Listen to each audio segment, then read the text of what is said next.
കോഴിക്കോട് പൂക്കാട് ഉപയോഗശൂന്യമായ കുളത്തിൽ യുവാവിന്റെ മൃതദേഹം കണ്ടെത്തി. മോഷണസംഘത്തിൽപ്പെട്ടയാളുടെ മൃതദേഹമാണോ എന്നാണ് പോലീസ് സംശയിക്കുന്നത്.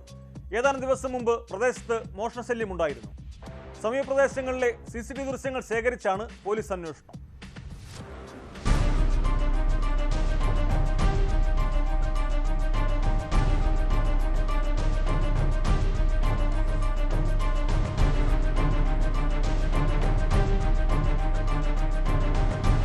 പൂക്കാട് പഴയ ടെലിഫോൺ എക്സ്ചേഞ്ചിന് പിന്നിലുള്ള ഉപയോഗശൂന്യമായ കുളത്തിലാണ് അജ്ഞാതനായ യുവാവിന്റെ മൃതദേഹം കണ്ടെത്തിയത്.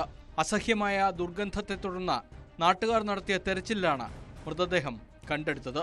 കൊയിലാണ്ടി പോലീസും ഫയർഫോഴ്സും സ്ഥലത്തെത്തി മൃതദേഹം പുറത്തെടുത്തു. അഴുകിത്തുടങ്ങിയ മൃതദേഹം തിരിച്ചറിയാൻ കഴിയാത്ത വിധമാണ്.